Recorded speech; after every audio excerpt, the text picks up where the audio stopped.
నాణ్యమైన జ్యువెలరీకి సాక్షిగా 40 ఏళ్ల నమ్మకమైన ప్రయాణానికి గుర్తుగా ఆంజనేయ జ్యువెలరీ గచ్చిబౌలిలో anniversary gratitude collection sale February 1 నుండి 8 వరకు.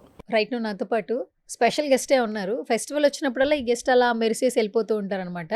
టాపిక్ ఏదైనా డిజిటల్ ప్లాట్ఫామ్లో తన ఒపీనియన్ని చాలా ఫేర్గా చెప్తూ ఉంటుంది. పులి సీత రీసెంట్ టైమ్స్లో పులి సీత అనే బ్రాండింగ్ తనకు తనే క్రియేట్ చేసుకుంది. సో రైట్ నువ్వు మనతో పాటు సుమన్ టీవీలో ఉన్నారు. న్యూ ఇయర్ వచ్చేసింది. లాస్ట్ 2025 అయితే ఒక సెన్సేషన్ క్రియేట్ చేసింది తన మాటలతో, సినిమాలతో. 2026లోకి అడుగు పెట్టేస్తున్నారు. పెద్ది కూడా వస్తుంది, మంచి క్యారెక్టర్ చేస్తున్నారు. రైట్ నో సీత గారు ఉన్నారు, మాట్లాడేద్దాం. నమస్తే సీతక్క. నమస్తేరా, ఎలా ఉన్నావు? చాలా చాలా బాగున్నా. First of all happy new year. Thank you రా, సేమ్ టు యూ. ఎందుకంటే 2025 ఒక సెన్సేషన్ లాగా నీ మాటలతో వైబ్రేషన్ క్రియేట్ చేసేసావు. అండ్ ఆల్మోస్ట్ పాస్ట్ చాలా సంవత్సరాల నుంచి పులి సీత అనే ట్యాగ్ తీసుకున్నావు. అండ్ 2026 కూడా ఇంకా మంచిగా ఇటు సినిమా రంగంలో కావచ్చు, డిజిటల్లో కావచ్చు మంచి పేరు తెచ్చుకోవాలని మేము కూడా మనస్ఫూర్తిగా కోరుకుంటున్నాం. థ్యాంక్ యూ రా, thank you so much. So ఏంటి, ఎట్లా ఉంది లైఫ్? చాలా బాగుంది, చాలా బాగుంది. అందరూ న్యూ ఇయర్ వస్తుంది అనగానే రెజల్యూషన్ ఏంటి అంటుంటారు. ఏంటక్క నీ రెజల్యూషన్ ఏంటి? నాకు న్యూ ఇయర్ ఇది కాదురా, ఉగాదితో స్టార్ట్ అవుతుంది. Okay okay. నేను ఏదైతే అనుకుంటున్నానో అవి ఆ పనులు అవన్నీ ఉగాదితో స్టార్ట్ చేస్తాను. బేసిక్గా తెలియనప్పుడు ఒక రకంగానే, తెలిసిన తర్వాత కూడా మన తెలుగు సంవత్సరం ఉగాదితో సెలబ్రేషన్ చేసుకోవడం అనేది నాకు తెలిసిందనమాట. సో దాన్ని ఫాలో అయిపోదాం అని అనుకుంటున్నాను. సో ఉగాది వచ్చిన తర్వాత ఏదైతే నేను ఏం చేయాలనుకుంటున్నానో, చేయాల్సినవి ఏమున్నాయో అప్పుడు చెప్తాను.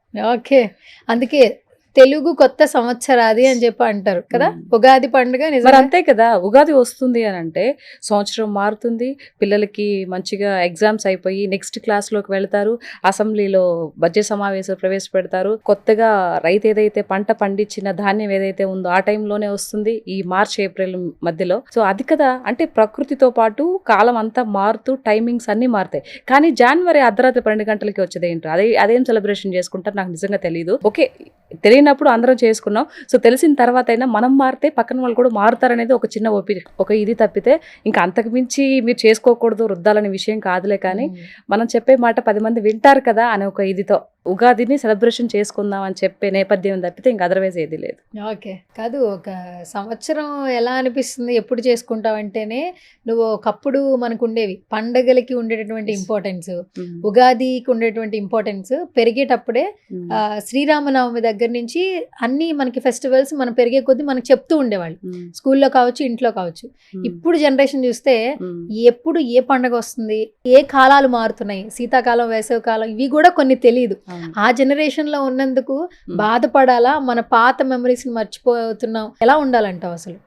ఎలా ఉండాలంటే ఇప్పుడు ఉండే ఈ ప్రజెంట్ ఏదైతే ఉందో ఇదిలో అందరూ కాలమానాలని మర్చిపోతున్నారు, పండగలను మర్చిపోతున్నారు, ఎవరిష్టం వచ్చినప్పుడు ఈవెన్ బర్త్డే ఫంక్షన్ కూడా ఒక పండగలాగా సెలబ్రేషన్ చేసుకుంటున్నారు. సో అలాంటప్పుడు మనకి ఒరిజినల్గా ఏదో వచ్చే పండగలు ఏవైతే ఉన్నాయో అవి చేసుకోవడం మానేశారు. కొత్తగా పుట్టుకొచ్చే పండగలు కూడా ఈ మధ్య మనం చూస్తున్నాము. నాకేమనిపిస్తుంది అంటే ఫ్యూచర్లో ఎటుపోతుందా, ఈ జనాభా ఎటు వెళ్ళిపోతారా ఏంటా అనే ఒక భయం కూడా వేస్తుంది ఒక్కొక్కసారి. ఏంటంటే ప్రతి ఒక్కరు ఏమైపోతున్నారంటే, ఏమన్నా మాట్లాడితే నీకెందుకు, నా ఇష్టం, నా డబ్బులు, నాకు ఇష్టం వచ్చినట్టు నేను ఉంటాను, మాట్లాడడానికి నువ్వెవరు, హూ ఆర్ యూ టెల్ అనేసి మాట్లాడతారు. అలాంటి సొసైటీలో మనం ఉన్నాం కాబట్టి ఏం కదిలిస్తాను చెప్పు.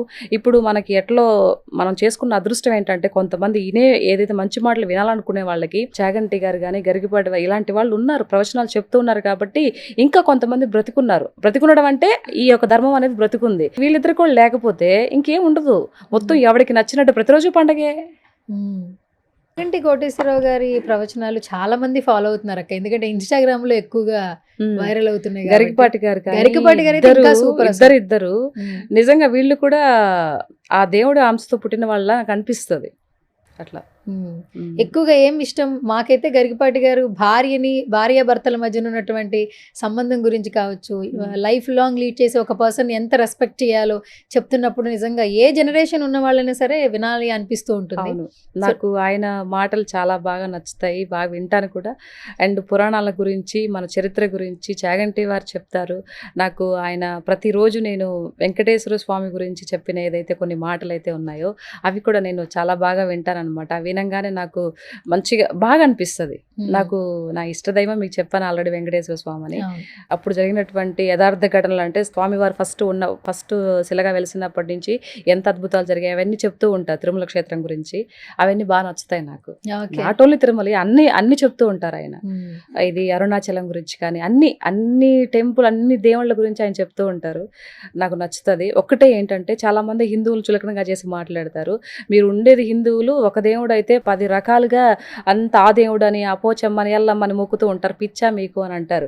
కానీ మాకు దేవుడు హిందువులు ఒకటే చెప్తున్నాను, మేము హిందువులు అందరం ఒకటే కానీ దేవుడిని కొలిచే స్వరూపం ఒకటే కానీ ఆ స్వరూపాన్ని పలు రూపాల్లో కొలుస్తున్నాం, అంతే తేడా. ఇది ఎవరైతే మా హిందూ ధర్మాన్ని మా హిందువుల దేవుళ్ళని హేళన చేసి మాట్లాడతారో వాళ్ళు తెలుసుకోవాలి. ఇది ఓకే. దేవుడు ఒకడే కానీ మేము పలు రూపాల్లో కొలుస్తాం. అది ఓకే. ఇప్పుడు నీకు చెప్పావు ఇష్టదైవం అంటే వెంకటేశ్వర స్వామి. రీసెంట్గా తిరుమల వెళ్ళావు, అక్కడ ఎలా ఉంది ఎన్విరాన్మెంట్, రిసీవింగ్ ఎలా ఉంది, అసలు ప్రసాదాల గురించి కూడా ఒక వీడియో పెట్టావు, అంటే రీసెంట్ సిచ్యువేషన్స్ వల్ల. నేను అంటే ఇక్కడ పొలిటికల్ టాపిక్ గురించి మాట్లాడే నా ముఖ్య ఉద్దేశం కాదులే. కానీ అంటే నేను గత జగన్మోహన్ రెడ్డి గారు ముఖ్యమంత్రిగా ఉన్నప్పుడు నేను వెళ్ళి ఇది చాలా మందికి కొంచెం ఒక రకంగా అనిపించవచ్చులే కానీ ఉన్న వాస్తవాలు చెప్పాలి. అన్నం దగ్గర గురించి కానీ లడ్డు దగ్గర నుంచి కానీ అన్ని అక్కడ సదుపాయాలు కూడా అంత ఇదిగా లేకపోతుండే. సర్లే అని చెప్పేసి నేను అప్పుడు నాకు మాట్లాడే అంత వాయిస్ కూడా అప్పుడు లేదు. ఇప్పుడు వెళ్ళిన తర్వాత తిరుమల మొన్న దట్టు ఇప్పటికి ఈ లాస్ట్ ఇయర్లో నేను 4 times వెళ్ళాను తిరుమలకి. అసలు ఎంత బాగుందో తెలుసా, అన్న ప్రసాదం అక్కడ యంగమాంబ సత్రంలో పెట్టే అన్నం కానీ తర్వాత లడ్డు అయితే క్వాలిటీ కానీ సో ఎంత బాగుందంటే, రీసెంట్గా పోయినప్పుడు ఒక మాట విన్నాను అనమాట. అలిపిరి మెట్ల దగ్గర నుంచి వెళ్ళేటప్పుడు ఈ ఫస్ట్ ఎయిడ్ సెంటర్స్ ఉంటాయి కదా, ఎవరికైనా అంటే హృదయ సంబంధిత ఏదన్నా వ్యాధులు వచ్చినప్పుడు మెట్లు ఎక్కుతున్నప్పుడు ఆయాసం వస్తాయి కదా, సో అట్లాంటి తక్షణ ఉపశమనం కోసం ఫస్ట్ ఎయిడ్ సెంటర్లు కూడా ఏర్పాటు చేశారంట. అసలు ఎంత నిజంగా నేను బిఆర్ నాయుడు గారి సరికి నిజంగా నా కృతజ్ఞత తెలియజేస్తున్నాను రా. అంటే ఒక చిత్తశుద్ధి ఉండాలి, ఏదైనా ఒక పని చేయాలి అని అంటే చిత్తశుద్ధి లేకపోతే భక్తి లేకపోతే చేయలేం. ఏదో డబ్బులు సంపాదించుకోవాలి, 4 రాళ్ళు వెనకేసుకోవాలి, తినేసేయాలి దేవుడి మీద వచ్చే సొమ్మంతా అని గత ప్రభుత్వంలో మనం చూసాము. ఇప్పుడు అలాంటిది ఏమీ లేకుండా పైన కొండ మీద ఎంత ప్రశాంతంగా ఉంచుతున్నారు అంటే ఆయనకి బిఆర్ నాయుడు గారికి వీలైనంత ఇదిగా ఎంత చేయాలో అంత చేస్తున్నారు. నిజంగా నాకు చాలా బాగా అనిపించింది. ఇంతకుముందు తిరుమల వెళ్ళాలంటే మేము తిరుమల వెళ్ళాలనుకుంటున్నాము, ఎక్కడైనా మీడియా వాళ్ళు హెల్ప్ తీసుకుంటే మాకు త్వరగా దర్శనాలు వస్తూ ఉంటాయి, లేదంటే అక్కడ ఎవరినైనా ఒకళ్ళని పట్టుకుంటే పని అవుతుంది అనేది కొన్ని సంవత్సరాలు వింటూ ఉన్నాం.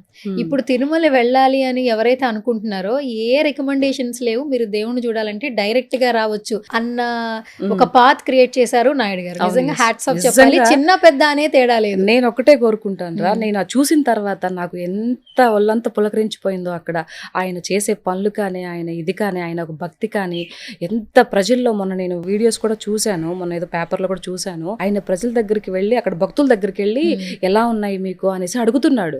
సో గత ప్రభుత్వంలో ఎప్పుడైనా చూసారా మీరు? దానికి అలా చేయాలి అంటే ఒక చిత్తశుద్ధి భక్తి ఉండాలి దేవుడి మీద. మన దేవుడికి మన జీవితాన్ని ఇంతవరకు సంపాదించిన చాలు, ఇంకటి నుంచి మన దేవుడికి మనం చెయ్యాలి, సేవ చేయాలి అనే ఒక తత్వం ఆయనకున్నందుకు నిజంగా వెంకటేశ్వర స్వామి ఆయనకి నిండు పుష్కలంగా ఆయుష్ని ప్రసాదించాలని, ఆయు ఆరోగ్యాలను ప్రసాదించాలని కోరుకుంటున్నారు sir. Thank you so much BR Naidu sir. Okay, super. So ఇప్పుడు నువ్వు మాటలు వింటూ ఉంటే ఒక తిరుమల వెళ్ళొచ్చినంత ఆనందంగా ఉంది చెప్తుంటే. నిజంగా తిరుమల అనేది అందరికీ ఎమోషన్. ఎన్నిసార్లు వెళ్ళినా ఇంకా ఆ వెంకటేశ్వర స్వామిని చూడాలి అనే అసలు అక్కడ ఒక్క సెకండ్ అలా చూసినప్పుడు వీళ్ళు తోసేస్తుంటారు కదా. ఒక నిమిషం ఉంటాయో, నిమిషం కూడా ఉంటాయి. నిమిషం అంటే మేము 10,500 రూపాయలు టికెట్ పెట్టి కొని అది పనిగా చూద్దామని చెప్పేసి వెళ్ళామన్నమాట. అప్పుడు బాగా చూసాం. ఇక్కడ నుంచి ఈ ఏదైతే గడప ఉంటుందో అక్కడి నుంచి స్వామివారి దగ్గరికి వెళ్ళి చూసాము. అప్పుడు ఓకే అనిపించింది. అయినా కూడా అంతసేపు చూసినా కూడా మళ్ళీ బయటకు వస్తే కనిపించాడు ఆయన. అదే మహిమ. ఆ తర్వాత ఒకవేళ మన కళ్ళు మూసుకుంటే కనిపిస్తాడంటే కూడా ఇంక కనిపించాడు. ఆ నిమిషమే అక్కడ గుళ్ళో ఉన్నప్పుడే. ఎంత నిజంగా ఆ కోనేటి రాయుడు వాడు వెంకటేశ్వరుడు. నాకు ఆ మాట అనుకున్నప్పుడల్లా నాకు లైక్ లాస్ట్ టైం కూడా చెప్పాను, మన ఆయన మేము మాట్లాడుకుంటూ ఉంటాం, అది వేరే విషయం, కానీ ఎక్కువ మాట్లాడితే పిచ్చి అనుకుంటారు. అప్పుడప్పుడు దేవుడితో మాట్లాడతానంటున్నా, వద్దు నేను అదే ఇంక అడగొద్దు. సూపర్.